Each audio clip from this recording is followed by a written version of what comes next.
Hey cycling friends, Simon here from Simon Says Cycling.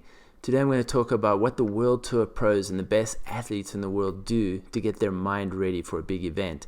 And also, how do they push through those very intense moments? What do they focus on to help them get through and achieve their goals? In my own cycling career, I started racing back in 1987 on the track as a 13-year-old kid. And back then, those championship events were so nerve-wracking. But I was able to mentally prepare and often lift my game for the big championship event. That led to over 50 national championship titles. And something I realized early on, that the big difference between the everyday race and the national championships was how I was able to mentally prepare and just get more from myself. I became to realize that the mental piece was the missing ingredient for me to achieve my peak performance and break my personal records. Since then, and racing 6 years professionally, I've also worked with many top professionals, World Tour athletes, Ironman champions.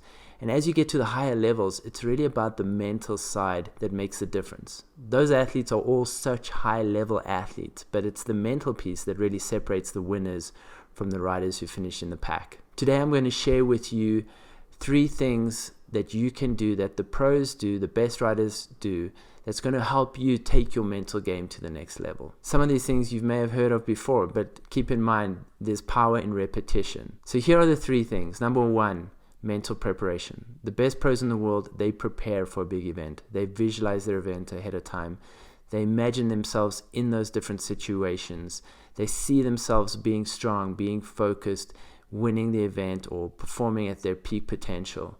They mentally rehearse the event over and over again. That's a big difference between a professional and an amateur cyclist. The amount of mental preparation they do ahead of a big event. The second thing is they have certain mental strategies to get through the toughest moments. They have practiced and developed their own strategies on how to anchor in the present moment. For some, that could be repeating certain mantras.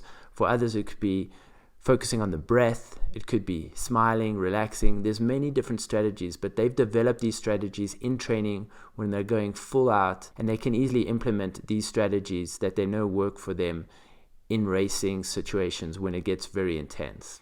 The third thing the top athletes do is they play mind games with themselves. The pros race sometimes 5 or 6 hours, and if you start a race and you think ahead too much, you're going to overwhelm yourself. If you're about to climb a mountain that's going to take an hour and you're already at your limit, if you think too far ahead, you're going to give up. You're going to back off the pace. The top riders are masters at playing mind games with themselves. The whole idea with mind games is breaking down the situation into manageable chunks, focusing on the process, focusing on right now. What do I have to do right now?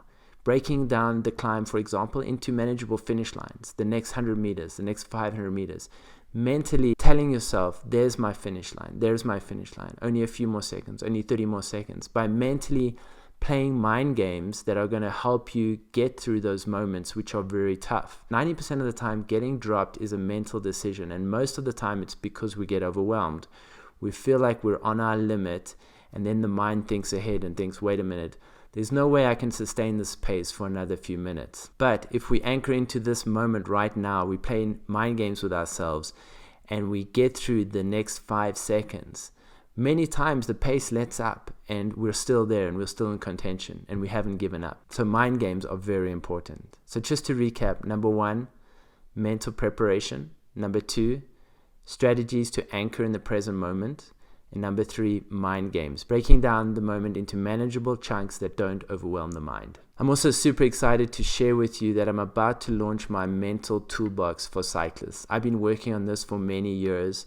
I've developed this toolbox in over 30 years of competition and coaching, and I'm excited to launch this finally and to help many of you become better mentally, to help you improve your mental game and take your cycling to the next level. I'll be launching a course as well as a workshop. Now the workshop, I'm only going to open for a few days because I'll be starting the following week. So I want to let you know, if you're interested in joining me for 6 weeks of mentoring and coaching one-on-one with a group online, class type setting, make sure you tune in next week. I'd love to help you improve your mental game.